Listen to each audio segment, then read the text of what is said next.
श्वास भरते हुए दोनों भुजा को धीरे धीरे बगल से ऊपर ले जाए। हथेली का रूप बाहर की ओर। श्वास भरते हुए दोनों भुजा को ऊपर की ओर जोर से खींचे। श्वास निकालते हुए धीरे धीरे दोनों भुजा को अपने शरीर के पास ले आइए। विश्राम। अभी स्कंद संचालन की द्वितीय चरण। दाएं हाथ की अंगूठा अंगुलियां मिलाते हुए दाएं कंधे को उपस्थित करें। बाएं हाथ की अंगूठा अंगुलियां मिलाते हुए बाएं कंधे पर स्थित करें। आगे दोनों कोहनियां मिलाएं, पीछे दोनों कलाइयां, दोनों भुजा से बड़ा सर्कल बना। स्पॉन्डिलाइटिस, फ्रोजन सोल्जर महिलाओं के लिए बहुत लाभकारी क्रिया है। इसको घर में ज्यादा से ज्यादा अभ्यास करने से आप स्वस्थ और निरोग जीवन यापन करने में सहायक होती है। क्या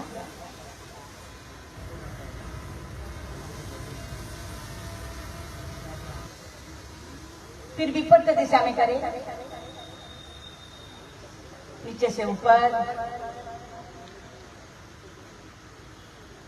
कम से कम 3 आवृत्ति।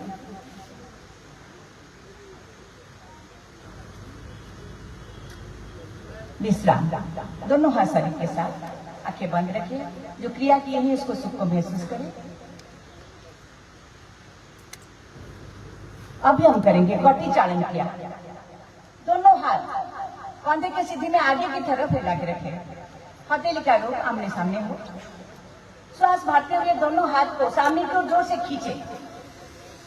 श्वास निकालते हुए अभी बाएं तरफ बगल से घूमना प्रारंभ करें।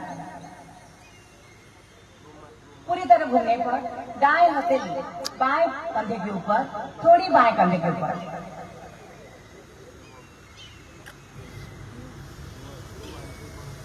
श्वास भरते हुए धीरे धीरे सीधा सामने की ओर ले आइए।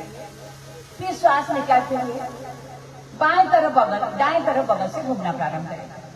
पुनः स्थिति में बाएं हथेली दाएं कंधे के ऊपर, थोड़ी दाएं कंधे के ऊपर। आपकी कटी प्रदेश की सभी मांसपेशियां सशक्त बनती है इस क्रिया करने से। श्वास भरते हुए धीरे धीरे सीधा दोनों हाथ शरीर के पास और विश्राम। आंखें बंद रखिए।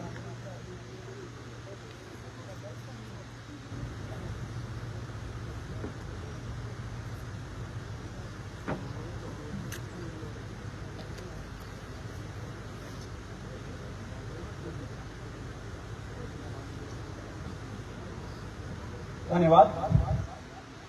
अभी हम करें ऊर्ध्व ताड़ासन, जिसका साइटिका दोष है, इसके लिए वो वर्जित है। मोटापा व्यक्ति वो क्रिया को भी अभ्यास न करें।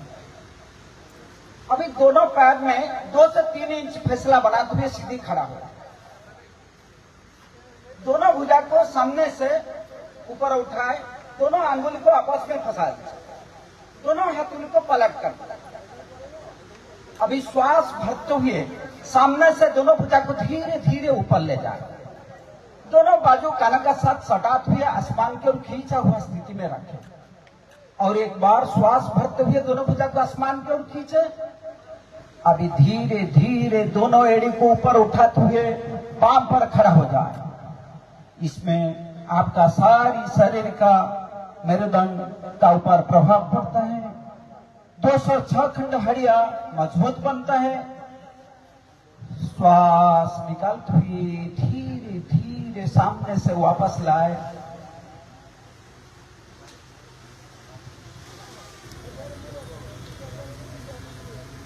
अभी हम करेंगे वृक्षासन, जिसका मोटापा शरीर है, चक्कर आता है, इसके लिए वो आसन वर्जित है। अभी दोनों पैर में कम से कम 2-3 इंच दूरत्व रख के सीधी खड़ा हो। आगे कोई बिंदु पर दृष्टि निक्षेप करे आपका शरीर का संतुलन बनाने के लिए। अभी दाएं पैर को मोड़ते हुए दाएं एड़ी को जंघा का मूल का पास स्थित करें। थोड़ा कोशिश करें।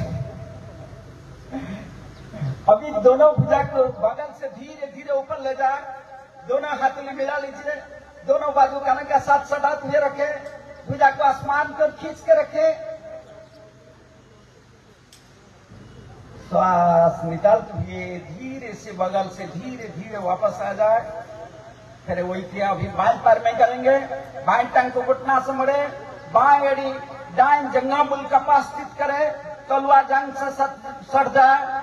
अभी दोनों भुजा को धीरे धीरे ऊपर लेते हुए दोनों हाथ में मिला लीजिए, दोनों बाजू कान का साथ सटा हुए रखे, भुजा आसमान की ओर खींचा हुआ स्थिति में। श्वास निकालते हुए धीरे धीरे वापस। अब हम करें पाद हस्तासन, जिसका स्लिप डिस्क दोष है, कमर में अत्यधिक दर्द है, खाली पेट में ऑपरेशन हुआ है, इसके लिए वो आसन वर्जित है। दोनों पैर में कम से कम 2-4 इंच दूरत्व बनाते हुए सीधे खड़ा हो जाए। अभी श्वास भरते हुए दोनों भुजा को सामने से धीरे धीरे ऊपर ले जाए, 5 अंगुली मिलाते हुए रखे, हाथुली सामने की ओर। श्वास भरते हुए दोनों भुजा को कमर सहित यथाशक्ति आसमान को उठाने, श्वास निकालते हुए दोनों भुजा कान का साथ सटाते हुए कमर के नीचे भाग से धीरे धीरे आगे की ओर झुकना प्रारंभ करें। पुनः स्थिति में दोनों हाथों दोनों पैर का बगल में आसन पर स्थित करें। श्वास समान स्थिति स्वाभाविक करते हुए आपका क्षमता अनुसार रोके। इसमें आपका जठराग्नि तीव्र होती है, पैंक्रिया एक्टिवेट होता है, डायबिटीज के लिए सुंदर आसन है। पेट का मोटापा कम होती है, जंघाओं का अतिरिक्त चर्बी घटता है। छोटा सा आसन में कितना लाभ है। श्वास भरते हुए धीरे धीरे शरीर को सीधा करें, श्वास निकालते हुए दोनों भुजा को धीरे धीरे वापस ले आए। फिर विश्राम स्थिति में विश्राम करें। विश्राम स्थिति में थोड़ा कृपया